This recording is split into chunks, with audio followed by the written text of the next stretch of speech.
What it do, what it do, what it do. Welcome to welcome to something that's been slowly by surely creeping up to be the best part of my day. Fearless and moral inventory of oneself. Today is gonna be a doozy. Y'all want the tea, y'all like the tea, I got the tea. And I brought out the pink. I brought out the yellow splendors. You bring them out for the for the VIPs. Everybody else get the pink Jones that taste like medicine, or the blue ones that taste like you didn't try to make sugar, but everybody know them yellow splendors. That's for that's when you got the tea. You got the tea with the real people. See what I mean? The real diabetes people. You know what I mean? Get that yellow. I brought that yellow out. So y'all want the tea? Y'all got the tea today. I try to make it interesting, a little comical at times when I can muster up that side of myself. You know,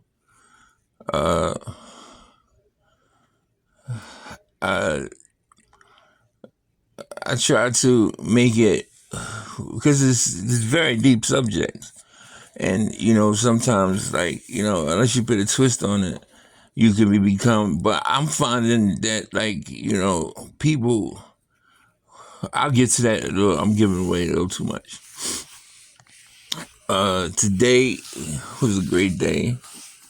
Like they're starting to pile up, and I'm enjoying them. And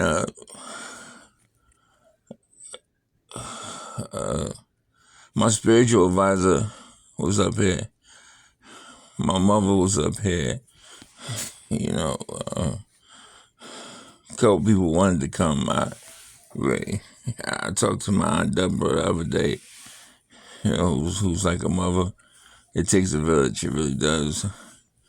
If this was my other side of the family, my Muslim side of the family, people who they call her Miss Donna, but that's my mom. And then you have my brother Rashid, who have always challenged me, even as a little boy, during the late night conversations, where it's just me and him in the back room and nobody there. And then you have Deej, who is probably the only person on earth that no matter what circumstance I happen to be in can calm me down. It's like, if she say, boy, you going to the house, this is my big sister, so if she say, boy, you going to the house, I'm going to the house. And it's been like that my whole life. It's only really. So when I say my spiritual advisor, I really mean that. Like people who, when I am in spiritual turmoil or when I'm going through something in my life, I seek out on purpose. And it was some incredible things that I would like to share with y'all that was said and conversations that was dope. That was amazing. And as I do my fearless, which is a word, and moral, which is a word, like, hey, how about this, dude? How about you start to learn how to stop lying to yourself? You say you're not a liar. You say that you don't want to be a liar. You say that you don't. You're trying to get out of your own way. How about you start with yourself, telling yourself the truth, and then maybe it'll trickle down. And once it trickles down, it'll start to trickle down in a way where that honesty that you hold yourself accountable for yourself, you'll start holding accountable for everything else, and then you'll start to like be an honest person, not just be an honest person. You'll start to get recognized as an honest person.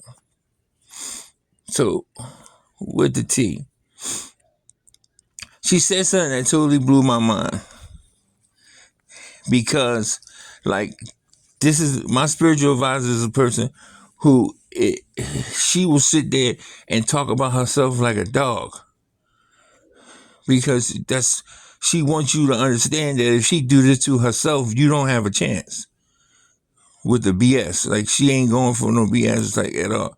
You don't have you don't have a chance.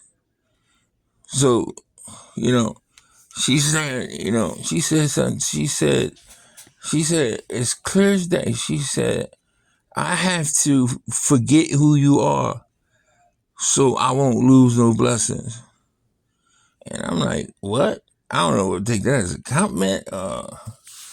One of them moments, like, and then I guess she's seen the confusion on my face, and she broke it down a little more. She said,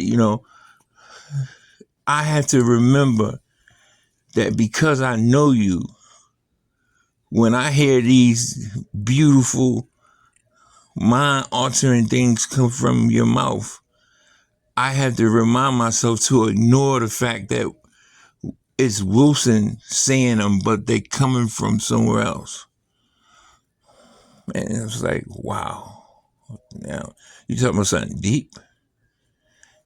Then that's deep. And then she went further and started grinding herself up. Like, I'm very picky about who I learn from.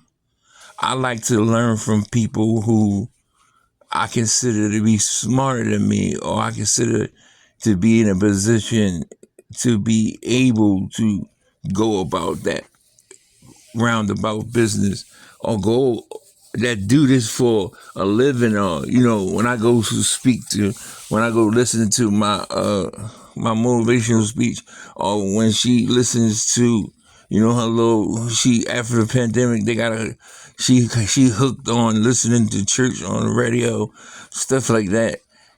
I mean, not the radio, like on TV, stuff like that. Like, she don't necessarily, she would sit home and just look at church from the comfort of our own home and things of that nature. But,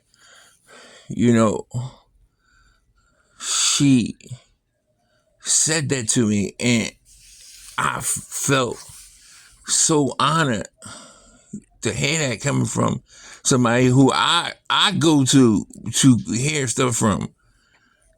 And for her to tell me that was such a beautiful thing, but it made so much sense. We really go around being picky about who God sends to give us messages. Like, oh no, you're not qualified. This person ain't qualified.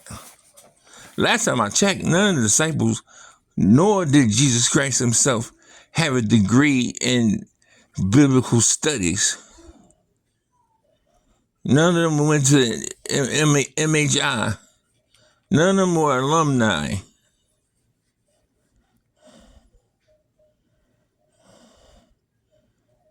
Half of Jesus' disciples were criminals who decided to, because of his teaching, turn their backs on the way of the world. And Prophet Muhammad, may the peace and blessings of Allah be upon him, was even worse. He had some killers with him.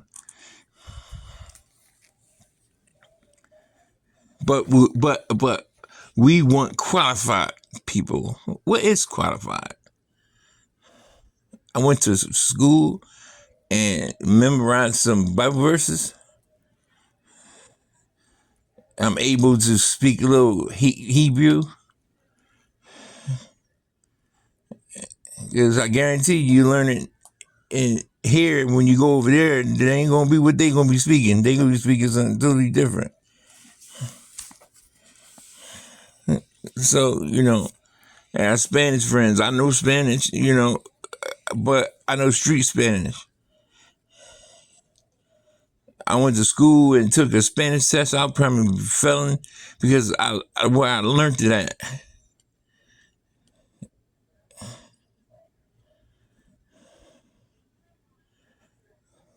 But like, you know, for her to say, and then part two of it, I I was talking to my mother and she told me something that she told me something that for me to she told me something for me to think about, and instead of me like waiting, I said I'm gonna do it tonight.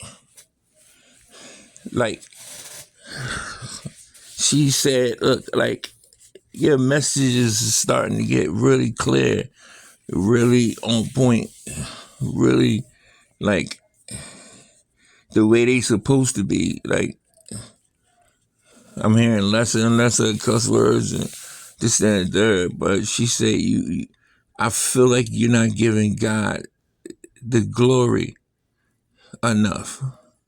I said, it took me back a little bit, like, but she listened to it. She understand that, we speak our mind. That's why our relationship has gotten so beautiful, because we speak our minds. We talk. There ain't no right or wrong. If I don't agree with you, I don't agree with you. It's nothing to do with you being my mom or or me being your son. Our goal is to gain knowledge, or to get further, or to get better in the situation, or to come up with the best solution. And you can't be pussyfooting around when that's your goal, because the moment I hold back or I sugarcoat something, then that's just going to make our foundation weak. And then we got to figure out, okay, how did it start leaking on this side? Start leaking on that side because y'all made foundation with stone everywhere else, and y'all made it with mud right here. Of course, y'all had a weak moment. So, I really was confused, because I'm like, I talk about God all the time. Matter of fact, I talk about God to the point where some people have confused this show with some type of, religious thing, and it's really not. But once it was explained to me what she meant, it was like, okay,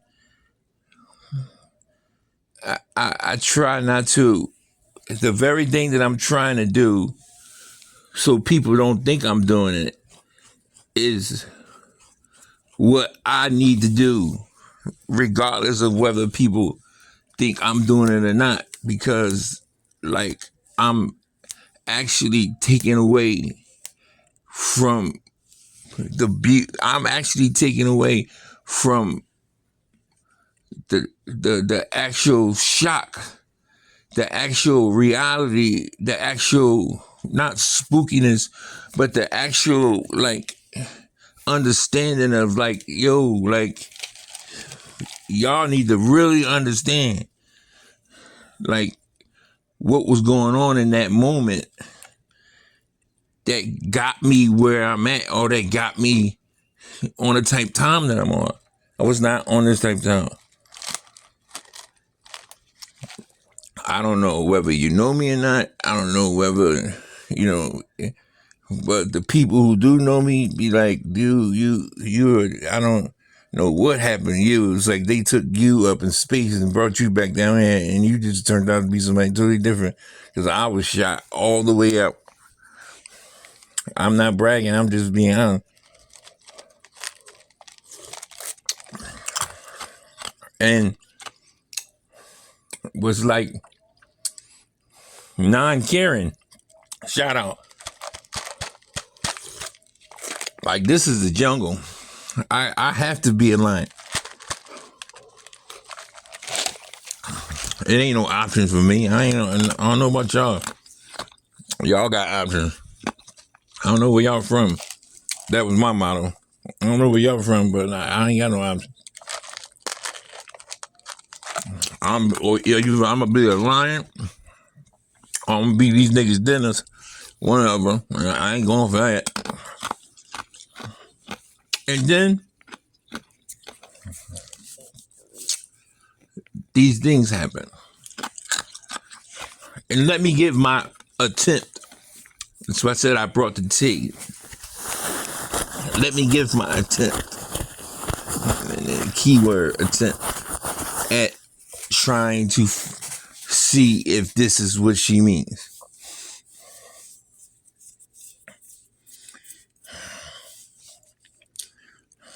I'm sitting in the room and the doctor walks in and he looks like he is absolutely ready to cry. And I'm thinking to myself, this don't seem right here. This don't.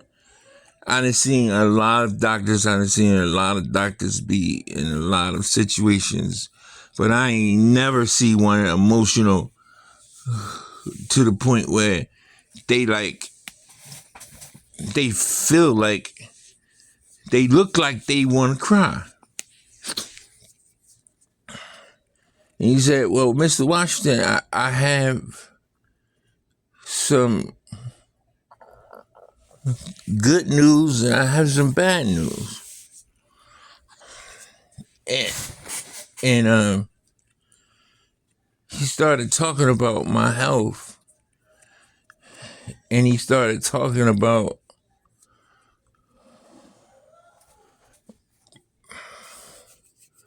odds and whether or not, I had a will and,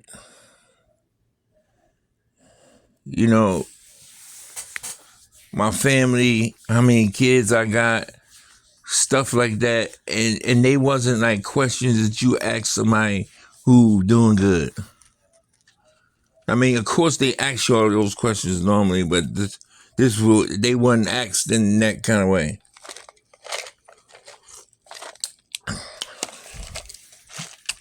And he told me, there's no other way to tell you this. We're going to have to cut your leg off. And if we don't, then you will surely die. And it's not going to be long. It's not going to be long. Your blood is septic. The only way that we can stop your blood from being septic is to go behind the infection, because we keep operating on your leg, and all it's doing is spreading every time that we operate an inch or two, and then we got to go in and do the same thing, and now we're basically running out of a base, which is basically your arch on your foot. We're running out of a base, and if we don't get aggressive and go behind the infection, then what's going to happen is one day you're going to go to sleep. One day soon, you're going to go to sleep, and you're going to wake up in whatever place you're supposed to be at. And that's what he told me.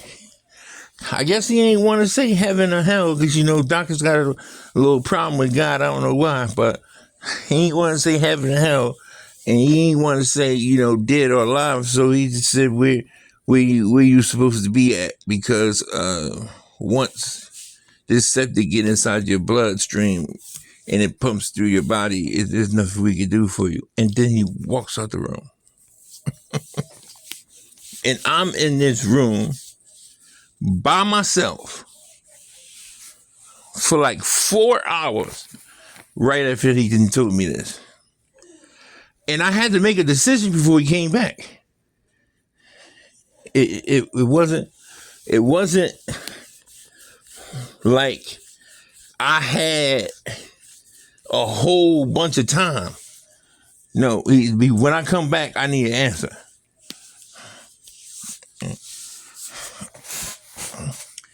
And I sat there, and for the first time in my life, for the first time that I can remember with clarity, I just start talking to God. No salat, no Lord's Prayer. I just start talking to him.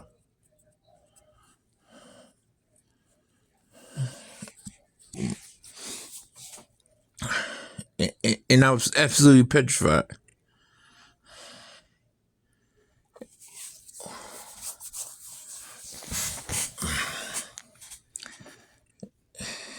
And I said to myself, like I say about for 30 minutes, I was trying to figure out what I've done to deserve to be in this situation. And truthfully, you know, in terms of the tea, that we bring it out, I really started thinking about what people was going to think about me. Yeah. I started thinking about stuff like, is anybody going to like me with one leg? I promise you I can't make this up. Am I ever going to have a girlfriend again? Like, really stupid shit.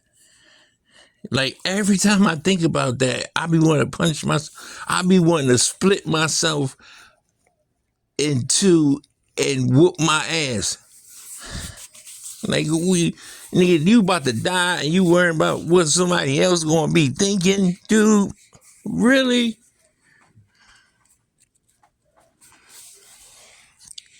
And he came back in and I said, listen, I really don't have a problem with dying, and I'm not but I'm not in a rush. Can you do me a favor?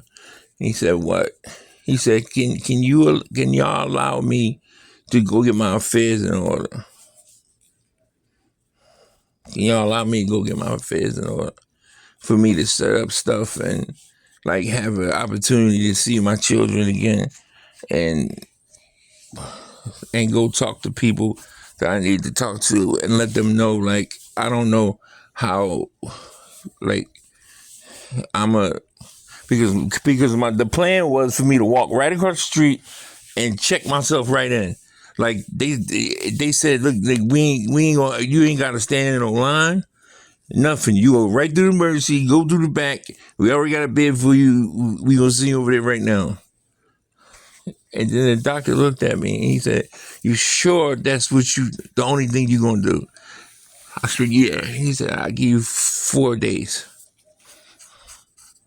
I said, thank you. Boom.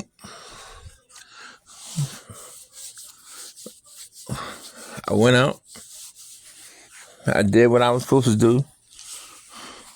You know, of course, I was struggling with my demons, so, you know, I was, you know, not in the right state of mind. I was trying to really get, like, courage. You know, I was trying to get courage. And I found myself walking down the street, not making salat, not saying the Lord's Prayer, but for the first time in my life, well, not the first time in my life, but the first time that I could say with clarity, just having a conversation with God. Like, one of them conversations where, like, it ain't even about lying. Like, this ain't just the truth. This is like you in a spot that you see in movies. You in a spot where you see this kind of stuff on TV. You don't see this kind of stuff, and if you do see it, you always hear about a friend telling you that their family member or something went through it. You don't be like right there, and not just being right there, like you actually part of it.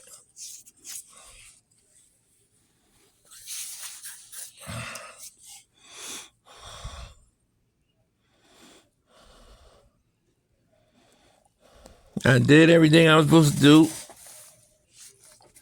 And I went back, and for sure enough, they kept their word. And as soon as I walked in the door, they treated me like a king. And the night before, I was sitting there, and it wasn't due Salat, and it wasn't due the Lord's Prayer. I had a whole conversation with God all night.